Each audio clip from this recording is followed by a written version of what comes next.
Impolite MTG. Stop being nice. Welcome to Impolite MTG. Where we're going to talk about Magic the Gathering. And we're not always going to be nice about it. I'm Chris Tarl, Mustache Herder. Hey, I'm Dave, Guru of S'mores. Yeah. Okay, so why is Stax mother trucking legal? Well, Hall Breacher and Iona get booted from the format. That's a darn good question, Chris. Well, let's take a look at some of the previously banned cards in Commander and find out why they were banned. Yeah, that's a great idea. I like that. So here's what the Rules Committee had to say about Iona. Iona, Shield of Amera, creates a negative experience for many players without the benefit of a positive application. We had previously considered its high mana cost sufficient to keep it from getting played, but deeper investigation demonstrated many ways of getting it into the battlefield without paying its mana cost. Iona, Shield of Amera, is also an exemplar of the type of card which creates an experience we wish to discourage, namely shutting players out of the game.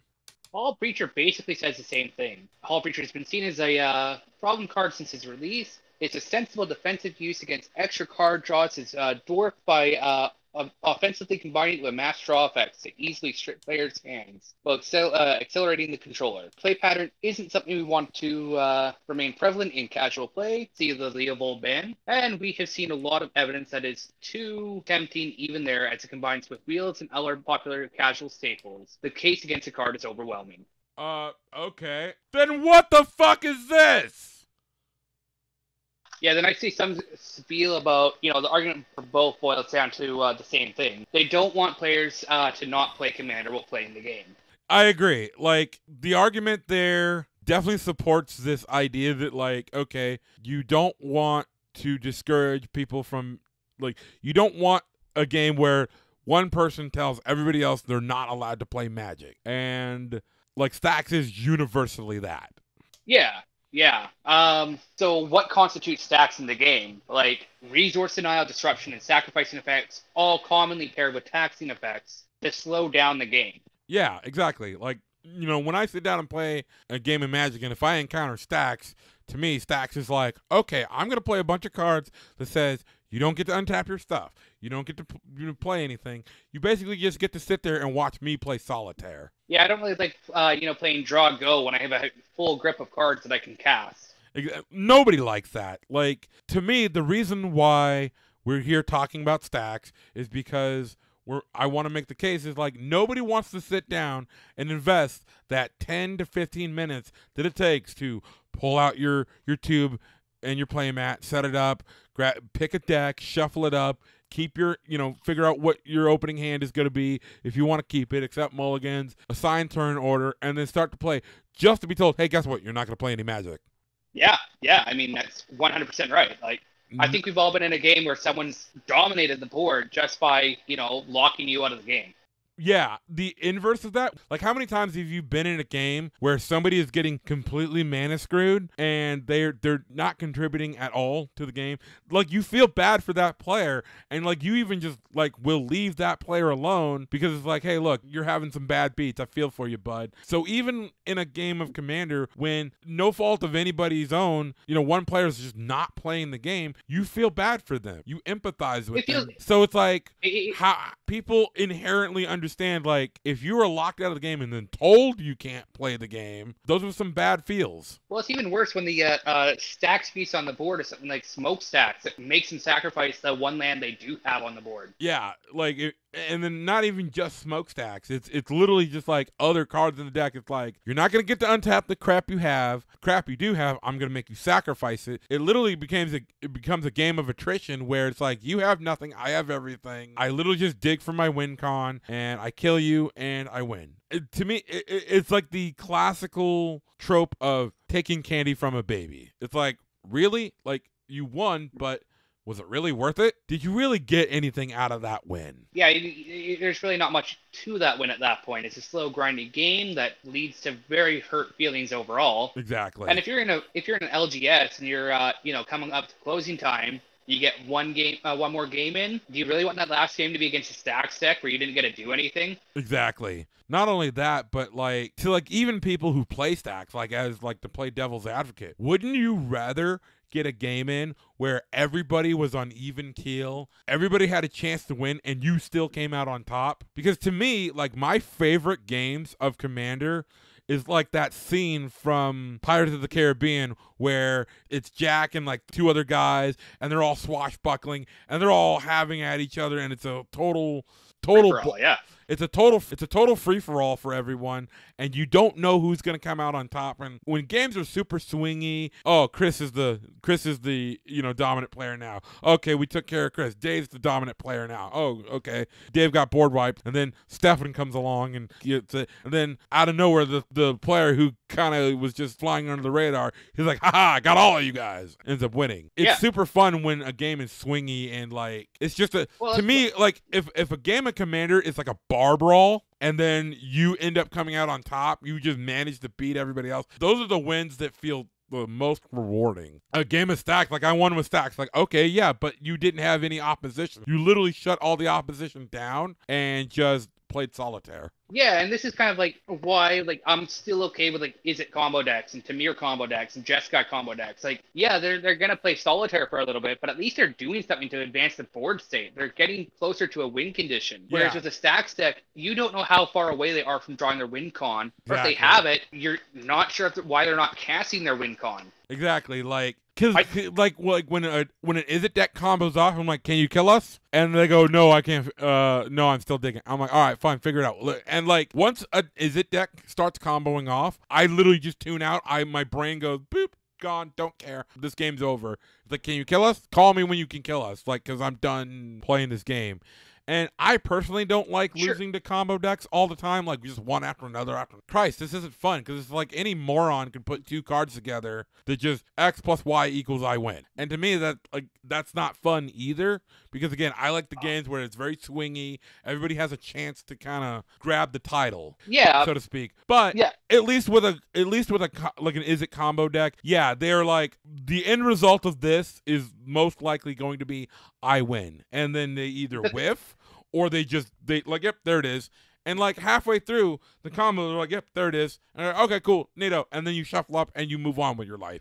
It takes maybe a minute or two to get there, but then they either find the answer or they whiff and you keep playing. That's the thing, though. Like these combo decks can all whiff, whereas a Stax deck, it literally goes on and on and on and on, turn after turn after turn. There's no whiffing with Winter Orb.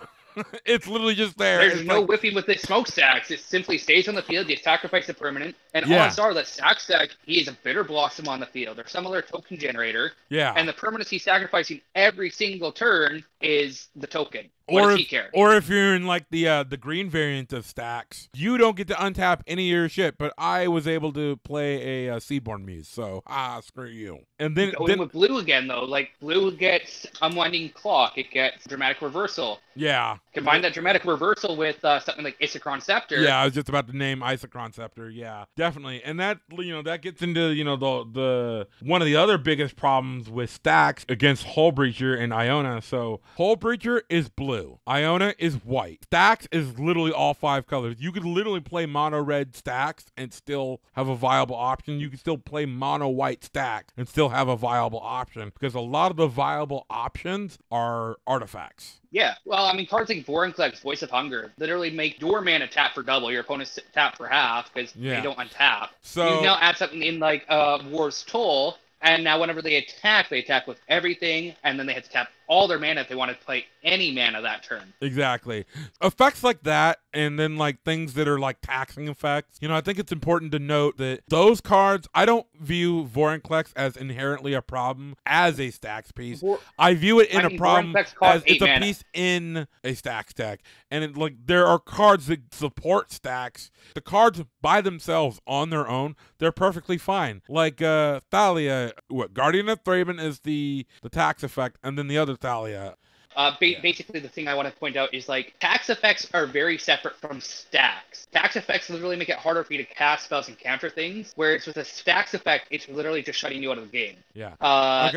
That's why most people consider them the same thing. They're very, very different, and they serve 2 different purposes. Yeah, so, Blind Obedience. Yeah, blind obedience, and then, that might as well... And then, like, how much of your mana base is non-basic? Unless you're playing a monocolored deck, most of your mana base is going to be non-basic. And if you're sitting down against a deck that has Tangle Wire, Winter Orb, Static Orb, Stasis, blah, blah, blah, blah, blah, it's like, I can play a land, but what's the point? I mean, even Jordan God of Winter, like, still runs non-basic lands. Mm-hmm. And it would be the one deck you consider to have the highest, like, multicolor basic land count because they want a lot of snow permanents. Mm-hmm. Yeah, But definitely. we just saw a bunch of snow lands printed in Keldheim. So even those decks now run quite a few non-basic. Yeah. My argument here is Stax comes in every flavor of Pringle chip, whereas Hull Breacher goes in blue decks. Iona, unless you're cheating her out, she is 3 white and then she's 9 mana. Yeah. Like, you really have to do a workaround to get Iona out. Even with Iona, unless everybody is playing the same color and you can really, like, okay, if everybody's playing blue, you're like, all right, go grab Iona because I see 3 other blue decks here, and you go out of your way to go grab Iona and cheat her out and then name blue. Even if you name blue and shut off a lot of what all 3 of your opponents are doing, how wide of a net is that really going to cast when you might be playing against... They still have access to black. They still have access to black, green, red, and white. All 4 of which have decent removal options for Stax. Exactly. And then you'd have to be playing against a bunch of mono blue decks, or you'd have to be playing against a bunch of, like, the same 2-color, blue decks.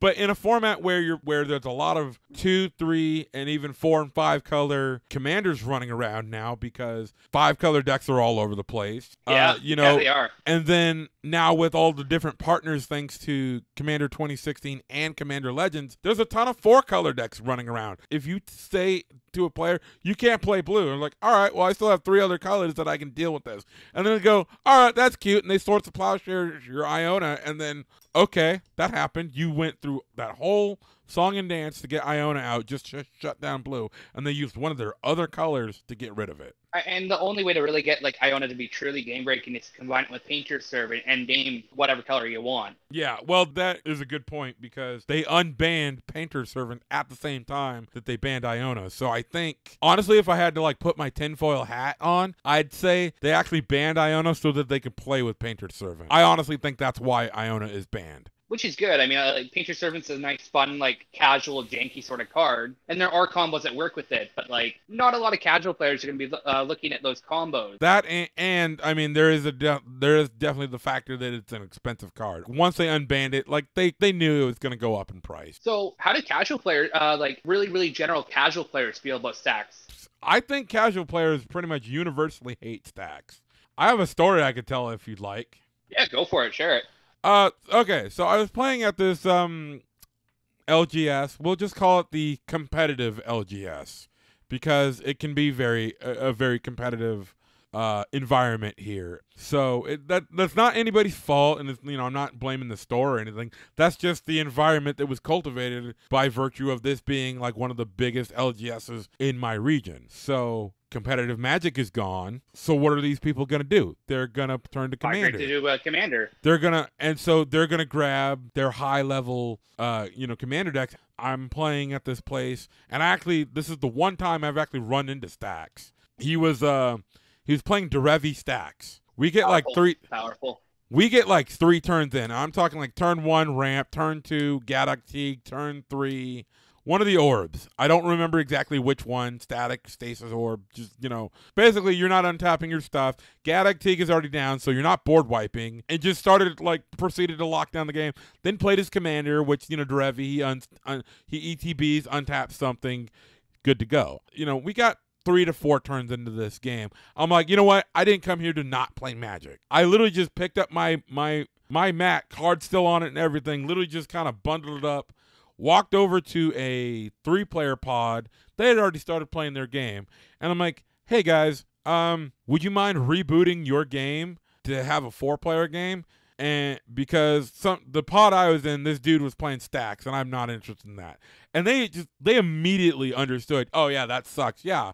They were completely on board with rebooting their game because they completely understood, like, I definitely don't want to be around that toxic ass cancer. Yeah, definitely. So he was a jerk, and he was playing Stax, at free-to-play Commander Night. You didn't win anything. You didn't no prizes. Nothing was on the line. Just literally show up and play Commander. Yeah, that's kind of shitty. That's right. Like if you're playing in a tournament or an event, a league or something like that, I could kind of understand that. If you're paying money to get in and compete, bring what you got, bring your best stuff. But that's a difference in expectations. And some of these people, no matter how much you try to tell them, like, Commander's just to have fun and play, there's always going to be these people that always have something to prove every time they play Magic, because to them, Magic is some kind of validating process for them. Definitely. The thing I really dislike about how Stax plays out is I don't like my game going longer than about maybe 65 minutes. Like 60 minutes is a long game to me. Yeah, that's kind of like the upper end. Anything past an hour is just too much. So I definitely don't like my games going super long either. But if it does go long, if things are happening in the game, I don't mind. The games I don't like is where everybody's at a stalemate, nobody's doing anything, our life totals are like in the 30s. And it's just like nothing is happening. We're not progressing through the game. So for me, it's not quite like an actual quantifiable length of time. It's the progression of a game. And I actually like shorter games. I don't mind a shorter game. And Stax just says, screw all of that. We're going to sit here and I'm going to play solitaire until I find a way to kill you all. So how about we try and solve the problem? Like, what steps do you think we should take in that direction? Personally, I think we could follow what other formats do and ban key cards to the deck. I agree. I completely agree. That was my initial suggestion as well, because years ago, I used to play Modern. One of the things I always saw in Modern was, WotC couldn't just outright ban an archetype. In a lot of cases. I mean, in some cases they could, because the archetype they banned was Cawblade one card. Cawblade became a thing. Yeah, like 2 cards in Cawblade. Well, it was Jason Mind Sculptor and Stoneforge Mystic. But also like a Splinter Twin. Like obviously they thought Splinter Twin was the problem, so they literally just banned Splinter Twin. That killed the whole deck. I'm not saying Earthing Pod, man. Yeah, I'm not saying do that. I like the idea of policing the format where you take out a couple of key cards from an archetype to dilute its potency and therefore dilute its presence in the meta. My suggestion would be to like ban 2 to 3 Stax cards, like the worst defenders of Stax. Like, you can still play Stax, but it's not nearly as good as it used to be, and we're going to take out the most egregious examples. I have 4 cards that could be removed from the format without changing it too much. All right. Smokestack, Tangle Wire, Winter Orb, and Stasis. Of the 4, I personally want to see Winter Orb and Stasis gone. Yeah. But I think Smokestack and Tangle Wire both have good arguments why they should be gone too. Okay, so the thing with Smokestacks, how many other things are in the game that lets you sacrifice? You just make your opponent sacrifice a bunch of stuff. I don't think Smokestacks really. If you get rid of Smokestacks, it's just not gonna have the impact that I think it would have. So I'm definitely on board of like the stuff that denies your ability to literally just untap your lands and untap your permanents, and just you're basically just locked out of the game by like turn 2 or 3 because a Winter Orb came down.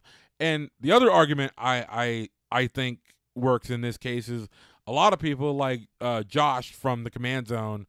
He famously said, like, so I basically have to have an answer for Hull Breacher on turn 2 or 3 instead of just developing out my board. That's the same thing is true of Stax. So Winter Orb is a 2-drop. Like, it's literally turn 2, Winter Orb, good luck.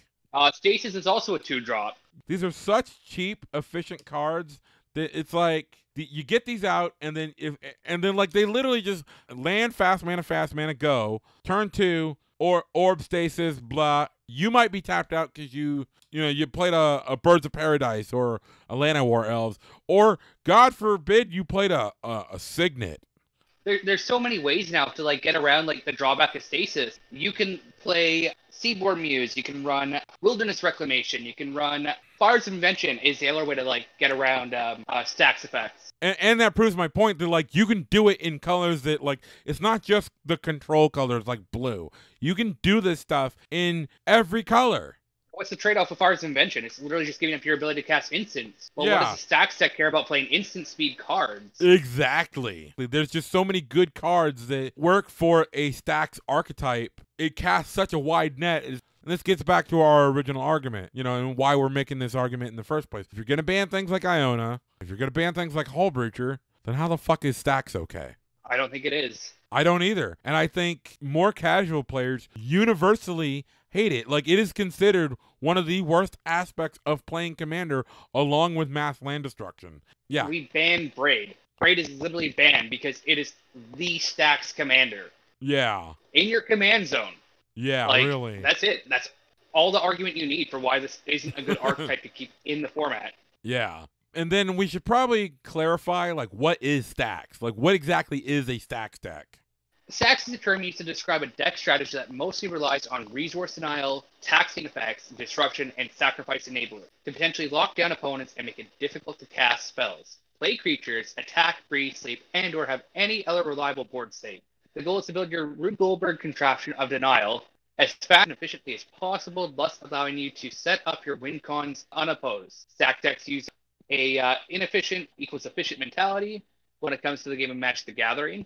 This means is you're turning cards that normally would hinder everyone to work to your advantage. A simple example is playing Winter Orb when you have a stronger presence of alternative mana production. This allows you to play through such effects more efficiently than your opponent. Yeah. And I think it's an important aspect to, that we want to clarify. I personally don't see taxing effects the same as Stax. I think taxing effects can work just fine independently of Stax, but within a Stax deck, it's a component of a Stax deck that works to do exactly what this primer just pointed out, that you're not going to untap. All your stuff costs extra. You're not going to play anything. You're not going to do anything. You are literally just going to sit there while I find a way to win. And sometimes their way to win is fairly convoluted, or they have to dig for it. They have to tutor for it. They have to set it up. It's literally just the Stax player plays a turn, pass turn, go, pass turn, go, pass turn, go, back to the Stax player. That's not a game of Commander at that point. We're back in the 90s playing like old school control Magic where it's literally draw, go, draw, go. Like, that's not fun anymore. I've watched games of old school being played for background. My dad played Magic back in the 90s. He was an old school player. I remember watching some of these games. Based on what we have now, old school Magic is dreadfully boring and unfun. It's just a slow grind, and it's literally just who runs out of cardboard murder rectangles to throw out their opponent first. That's literally what old school Magic was. And Stax is a relic of that bygone era, because a lot of these cards existed back then. Like Stasis is like what, from Alpha? Something like that. Also, if you notice, they haven't made new Stax cards. Like actual, okay, you're just not going to untap. You're just not going to do anything. They haven't made these kind of cards in forever. The format shifted more towards taxing effects because it feels more fair. It gives white a unique identity. And the other thing is, Stax is so commonly paired with hate bears that hate bears pretty much only live to, tax your opponent or restrict their movements from playing the game. Grand Abolisher literally says players can't play spells during your turn. Yeah, and I play Grand Abolisher. I play him in, he's in my God Eternal Ketra deck, because on my turn, I want to play my turn. Screw you and your counter magic. Screw you and your, okay, I'm going to attack. Okay, well, I'm gonna Swords of Plowshares or Ketra or whatever, or any of your creatures. No, I play Grand Abolisher because he's cheap. I'm playing a mono white deck. He's in there to keep the game fair. And so taxing effects can be a balancing between all the BS, ramp stuff that green is doing. It's well, look, you have 1 million mana, so I'm going to make you pay for the things that you would otherwise do. And it can be a balancing effect within the game of Magic in general, not just Commander. Yeah, 100% agreed. I don't think we really need to go on any further. Yeah, definitely. Stax shouldn't be allowed. We've definitely made a good case here for why Stax shouldn't be allowed. And I don't even think you would have to ban so many cards out of Commander to make Stax just gone. But I think you could definitely weaken it enough to where people just won't play it because it's not consistent enough, or isn't as effective as it used to be. I don't see why we couldn't add maybe 4 more cards to the ban list to make people's lives a lot less miserable. Agreed. Banning archetypes in Modern worked quite well. I think it could work for Commander too. I completely agree. And so I think that about does it for this episode, Chris. I quite agree. Cool. All right, everyone. Well, that does it for this episode of Impolite MTG. Have a fantastic day. I'm Chris Tarl, Mustache Herder. I'm Dave, Guru of Spores, signing off.